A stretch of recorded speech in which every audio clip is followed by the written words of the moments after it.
Welcome to topper 360। तो आज हम बात करने वाले हैं बीपीएससी एएसआई स्टेनो 2020 जिसका एग्ज़ाम हुआ था 10/1/2021 को, उसके डिटेल कट ऑफ के बारे में। तो चलिए वीडियो को शुरू करते हैं। जैसा कि आपको पता होगा, इस चैनल पे हम सारे डेटा को सबसे पहले रखते हैं, उसके बाद हम उसके कट ऑफ्स को बनाते हैं। ठीक है, इस चैनल पे जो भी डेटा आता है वो 100% ऑथेंटिक होता है। अगर आप वीडियो देखेंगे तो आपको पता चल ही जाएगा। अगर नहीं आता है तो आप इस चैनल को अनसब्सक्राइब भी कर सकते हैं या फिर रिपोर्ट भी कर सकते हैं, कोई प्रॉब्लम नहीं है। ओके, तो सबसे पहले हम आगे बढ़ते हैं। आगे देखिए, सबसे बड़ी बात है, सबसे पहले इस पर कितना टोटल पोस्ट था। टोटल पोस्ट जो था 133 पोस्ट था। ठीक है, 6 टाइम बच्चों को क्वालिफाई कराना है, तो 798 स्टूडेंट विल क्वालिफाई। क्यों? क्योंकि टोटल स्टूडेंट सप्लाई थे 3484। तो हम आपको सबसे पहले यहाँ पे एक इम्पॉर्टेंट बात बताना चाहेंगे कि देखिए, इसमें क्या हुआ था, 2018 में भी एग्ज़ाम हुआ था। ठीक है, तो उसमें बोला गया था कि 6 टाइम बच्चों को क्वालिफाई किया जाता है, लेकिन क्वालिफाई कितने टाइम किया गया था? 12 टाइम्स। ये 100% सही मैं आपको बता रहा हूँ, क्योंकि ये पिछले बार के जो स्टैट्स आए थे, ऑफिशियल जो नोटिस जारी किया जाता है बीपीएससी के द्वारा फाइनल, तो वहाँ पे था। तो आप ये नहीं कह सकते कि 6 टाइम ही होगा, कितना भी टाइम हो सकता है, क्योंकि इसमें क्या है, कंप्यूटर पे टेस्ट करना आना होता है, तो बहुत बच्चों को नहीं आता है, इसलिए वो ज़्यादा बच्चों को ही इन करा लेते हैं। तो ये मत सोचिएगा कि 6 टाइम ही क्वालिफाई होगा। ठीक है, बट अगर हम डेटा के हिसाब से बात करें और स्टैट्स के हिसाब से बात करें तो 798 होना चाहिए। बट याद रखिएगा एक बार और, इससे ज़्यादा बच्चों को क्वालिफाई कराया जाएगा। ठीक है, आगे बढ़ते हैं। सबसे पहले देखिए कितने स्टूडेंट अप्लाई किए थे। 3484 स्टूडेंट अप्लाई किए थे, बिल्कुल ये सटीक है, कंफर्म है। ओके, इसमें देखिए, अगर हम बात करें 1% एब्सेंट थे, और OMR मिस्टेक में बहुत सारे बच्चे कुछ ने गलती किया, और मिनिमम थ्रेशोल्ड जो है 4% क्वालिफाई नहीं कर पाते हैं। ये 4% मैंने कहाँ से लिया? मैंने 2018 के डेटा को देखा, और भी स्टेट के ASI स्टेनो को, मतलब जब मैंने चेक किया, क्योंकि हर जगह कम ही बच्चे अप्लाई करते हैं, तो वहाँ से मुझे मिला कि 4% के करीब में बच्चे का मिनिमम जो क्वालिफाइंग मार्क्स है 30, वो क्वालिफाई नहीं कर पाते हैं। तो यहाँ से कितने बच्चे छट जाएंगे? 175 बच्चे यहाँ से छट जाने वाले हैं। ठीक है, तो नेट कैंडिडेट कितने बचे? 3309 कैंडिडेट बच गए। ठीक है, 3309 कैंडिडेट। बट देखिए, याद रखिएगा, फिर से मैं बता रहा हूँ, इससे ज़्यादा बच्चों को क्वालिफाई किया जाएगा, इससे ज़्यादा बच्चों को लिया जाएगा। इसलिए मैंने यहाँ पे लिखा भी है नीडेड अनप्रेडिक्टेड, यानी कि कितने बच्चों को लिया जाएगा ये कोई नहीं बता सकता। 12 टाइम्स लिया जाएगा, 15 टाइम्स लिया जाएगा, क्योंकि कोई फिक्स ही नहीं है ना, क्योंकि पिछले बार भी ऐसा ही हुआ था। ओके, अब हम आगे बढ़ते हैं। जैसे देखिए, पेपर का लेवल क्या था? मॉडरेट था। ये बिल्कुल सही है, हार्ड नहीं था, मॉडरेट था, ईजी टू मॉडरेट था। ठीक है, तो इस तरह से एग्ज़ाम के हमने डेटा को देख लिया, कितने सीट्स थे, कितने मार्क्स के क्वेश्चन होंगे, वो अभी हम आगे देखेंगे। ठीक है, देखिए, अब इंक्रीजिंग कट ऑफ, जो अभी ये कट ऑफ का वीडियो देख रहे हैं, तो इसके कुछ पैरामीटर होंगे जो कट ऑफ को इंक्रीज करते होंगे। तो वो सबसे पहला पैरामीटर क्या है, हम आपको बता दें, एग्ज़ाम पैटर्न। 2018 में क्या हुआ था? 2018 कट ऑफ से कट ऑफ इंक्रीज होगा। रीज़न ये है कि 2018 में जो एग्ज़ाम था वो 2 पेपर में हुआ था, एक प्री हुआ था, मेंस हुआ था, एंड देन टाइपिंग का टेस्ट हुआ था। और इस बार क्या हो रहा है 2021 में ये हुआ है कि एक ही एग्ज़ाम हुआ है। अभी हम उसके बारे में बात करेंगे कैसे हुआ है। जैसे जनरल हिंदी था, और जो कि क्वालिफाइंग था, उसमें आपको कोई वो मार्क्स नहीं जुड़ेगा, और दूसरा था GS। तो बस इसके बाद कोई मेंस वोंस नहीं होगा, सीधा टाइपिंग के लिए बच्चों को बुलाया जाएगा। ठीक है, समझ के बात को। अब देखिए, 41 सीट्स आर लेस हैं। दूसरा चीज़ जो कट ऑफ को इंक्रीज कर सकता है, 41 सीट्स लेस हैं। 2018 में 133 प्लस आप कर दीजिए 141, तो 3 1 4 4 3 7 174 सीट थे। ठीक है, बट इस बार कितने सीट है? 133 सीट ही है। तो अगर सीट कम होगा तो कट ऑफ तो इंक्रीज होगा ही, तो ये भी दूसरा पैरामीटर होगा। थर्ड पैरामीटर के बारे में बात करें, बैक टू बैक एग्जाम हो रहे हैं, ये बिल्कुल सही है। काफ़ी ज़्यादा एग्जाम हो गए हैं पिछले महीने में, दिसंबर से लेके जनवरी के बीच में काफ़ी ज़्यादा एग्ज़ाम हुए हैं। तो बच्चों का जो है एक स्टेमिना बन चुका है। ये उतना इम्पोर्टेंट नहीं भी है, बट हाँ, एग्ज़ाम हो रहे हैं तो थोड़ा मोड़ा फ़र्क पड़ सकता है। ठीक है, अब हम आगे बढ़ते हैं। डिक्रीजिंग क्या कर सकता है? डिक्रीजिंग देखिए, सबसे बड़ी बात है, पेपर लीक बिल्कुल नहीं हुआ था। ओके, उसके बाद ओवरऑल पेपर मॉडरेट है। देखिए, मॉडरेट का क्या सीन होता है कि जैसे देखिए, 80 क्वेश्चंस जीएस में सही करना काफ़ी टफ होता है, वो भी निगेटिव मार्किंग 0.2 है, बहुत कम निगेटिव मार्किंग है मैं मान रहा हूँ, बट फिर भी 80 क्वेश्चन सही करना थोड़ा सा टफ है। मैं ये जनरल कैटेगरी का बता रहा हूँ, तो उसी हिसाब से सारे कैटेगरी का, तो इसलिए क्या है कि थोड़ा पेपर मॉडरेट मैंने डाला हुआ है, तो ये कट ऑफ को थोड़ा सा डिक्रीज कर सकता है, ठीक है ना।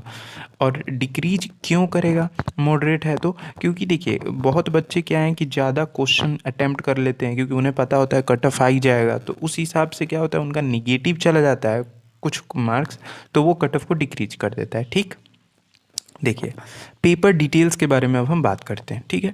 पेपर डिटेल, फर्स्ट पेपर जो हुआ था वो जनरल हिंदी था, जो कि क्वालिफाइंग था, उसमें कोई उसका मार्क्स फाइनल मेरिट लिस्ट में नहीं जुड़ने वाला है। दूसरा पेपर जो था वो जीएस का हुआ था, टोटल क्वेश्चन 100 थे, टोटल मार्क्स 200 थे, ठीक है। 1 क्वेश्चन 2 मार्क्स के थे, निगेटिव 0.2 था, यानी कि अगर आपने 10 क्वेश्चन गलत किए तो एक आपका सही खत्म हो जाने वाला है। समझ के बात को, ये चीज़ था पूरा सिनेरियो। देखिए ये जो कट ऑफ हमने बनाया है, ये कट ऑफ हमने प्रीवियस ईयर के डेटा को लेके बनाया है, और हमने अपना जो अलग अलग गूगल करने के बाद या फिर अलग अलग चैनल को देखने के बाद जो हमें डेटा मिला वहाँ से बनाया। इसमें हमने बाकी चैनल के कट ऑफ को नहीं लिया, जैसे कि मैं हमेशा लेता हूँ 2-3 चैनल का फिर एवरेज लेता हूँ। रीज़न ये है कि कोई भी बड़ा चैनल इसके ऊपर वीडियो ही नहीं बनाया है, क्योंकि इसमें कम सीट है तो कितने लोग देखेंगे, इस हिसाब से बहुत नहीं बनाया। बट हमारा काम है कि बनाना वीडियो, क्योंकि अगर आप चैनल है आपका और कट ऑफ पे आप वीडियो बनाते हो तो आपको सबको कंसीडर लेके चलना है। हाई रेटेड एग्जाम को भी कंसीडर करना है और लो रेटेड एग्जाम को भी कंसीडर करना है, ठीक है। तो फिर मैंने ये कंपलसरी था तो मैंने बनाया, तो कोई बड़ा चैनल नहीं था तो इसलिए मैंने दूसरे चैनल को इंक्लूड नहीं किया। हाँ, मैंने इंक्लूड किया है किसका कट ऑफ, जो कि इंपॉर्टेंट है।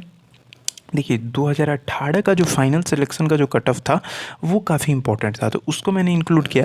थोड़ा सा देखिए, और एक और बात, मैंने सारे कैटेगरी का कट ऑफ लिया हुआ है, ये नहीं कि मतलब जो छोटा मोटा कैटेगरी होता है उसको छोड़ देना, ऐसा नहीं। क्योंकि देखिए हर कैटेगरी में कैंडिडेट होते हैं, हर कैटेगरी के लोग होते हैं, हर कैटेगरी का एक एक्सपेक्टेशन होता है, तो मैंने सबको लिया है। ओके, तो देखिए अगर हम बात करें जनरल में, पिछली बार 78 गया था और फीमेल का 75.6 गया था। ये देख रहे हैं मार्जिन ऑफ एरर बिल्कुल बहुत कम के बराबर है। रीज़न क्या है जान रहे हैं, क्योंकि सीट कम होता है ना, तो जब सीट कम होता है तो फिर ये मार्जिन ऑफ एरर कम हो जाता है, ठीक है। उसके बाद ईडब्ल्यूएस का तो कोई सीन ही नहीं था। उसके बाद बात करें अगर हम बीसी का, तो बीसी का 76.2 था और फीमेल का 73.2। ओके, ईबीसी के बारे में बात करें 74.2 और 70.2 है। एससी का 51.8 है, और देखिए फीमेल में तो कुछ है ही नहीं। रीज़न होगा ये कि या तो मिनिमम क्वालिफाई नहीं किए होंगे या फिर सीट कोई अप्लाई ही नहीं किया होगा, यही रीज़न। अप्लाई तो क्या होगा, मुझे लगता है मिनिमम कोई नहीं क्वालिफाई किया होगा, इसलिए यहाँ पे कोई कट ऑफ ही नहीं बना है, ठीक है। उसके बाद अगर हम बात करें एसटी का तो 75.4 है। उसके बाद बीसी क्लास का 71.4 है। उसके बाद फ्रीडम फाइटर का हो गया 75.2। उसके बाद पीएच का 43.6 कट ऑफ गया था, ये पिछली बार का कट ऑफ है, ठीक है।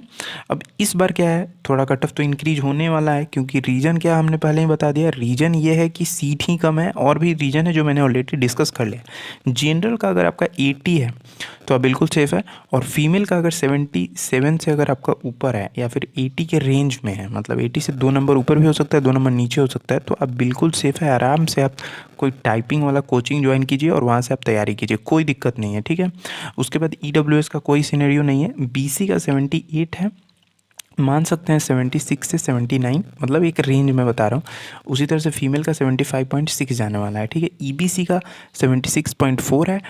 टॉपर 360 के अनुसार से ये मेरा अपना कट ऑफ है, क्योंकि दूसरा चैनल तो था नहीं जिससे मैं एवरेज ले सकूँ, इसलिए मैंने अपना सोच समझ के कट ऑफ बनाया। उसके बाद फीमेल का 72.2 जाने वाला है। उसके बाद एससी का अगर हम बात करें तो 53.6 है, और इसमें देखिए न्यू डेटा आने वाला है जो कि अनप्रेडिक्टेड है। हो सकता है मिनिमम डेटा ही आ जाए, क्योंकि याद एक तो सीट कम ही होता है, दूसरा लोग इसमें क्वालिफाई नहीं करते, तो इसमें आप मिनिमम भी मान सकते हो, ठीक है।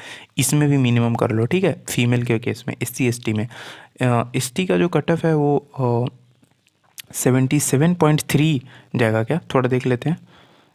एसटी का हाँ जा सकता है, देख रहे हैं ना, एसटी का कट ऑफ 77.3 गया था, ठीक है। 77 काफ़ी ज़्यादा हाई हो जाता है एसटी का, सीट कम होने की वजह से ही ये इतना हाई हो जाता है, समझ गए ना। उसके बाद अगर हम बात करें बीसी क्लास का तो ये 73.5 गया था, यानी बैकवर्ड क्लास का। और इसमें तो कोई होता नहीं है मेल फीमेल, क्योंकि ये 3% सीट रिजर्व होते हैं, ठीक है। उसके बाद अगर हम बात करें फ्रीडम फाइटर का, इस बार जो कट ऑफ जाने वाला है वो 76.3 के करीब रहने वाला है। एंड पीएच जो फिजिकली हैंडीकैप है उनका 45.7 के करीब में रहने वाला है। इससे 1-2 नंबर ऊपर भी हो सकता है, ऊपर तो होगा नहीं बल्कि 1-2 नंबर नीचे भी हो सकता है। तो अगर आपका 1-2 नंबर कम है या फिर इससे ऊपर है तो आपका 100% है कि आप तैयारी कीजिए अधिका टाइपिंग का। अगर 1-2 नंबर कम भी है तो भी तैयारी कीजिए, क्योंकि कोई भगवान तो है नहीं कि उतना प्रेडिक्ट कर सकता है, लेकिन हम लोग क्या है कि एक इम्पॉर्टेंट एक रेंज तैयार करते हैं। मान लो पीएच किसी का अगर 30 नंबर है तो भाई 30 नंबर है तो तुम कहाँ से रेस में हो, यहाँ पे 45.7 है, तुम रेस से बाहर हो, 100% बाहर हो। लिख के देता हूँ, कॉपी कलम पे लिख के, ये रिकॉर्डिंग हो रहा है, लिख के ले लो, बाहर हो, ठीक है। खैर कोई टॉपर 316 किसी भी चीज़ के लिए रिस्पॉन्सिबल नहीं, मैं पहले ही आपको बता देता हूँ, ठीक है। तो ये चीज़ मैंने आपको बता दिया है। अब देखिए इसके बाद आप टाइपिंग का तैयारी कीजिए। और देखिए हमने काफ़ी अच्छी तरह से वीडियो बनाया था स्टैट्स को लेके, तो अगर आपको ये वीडियो अच्छा लगा तो आप इसको लाइक कर सकते हैं। एंड फर्दर इसी तरह से ऑर्गेनाइज एक रिस्पॉन्सिबल कट ऑफ आपको चाहिए तो इस चैनल को सब्सक्राइब भी कर सकते हैं, ठीक है। वीडियो देखने के लिए आपका बहुत बहुत धन्यवाद। Thanks for watching.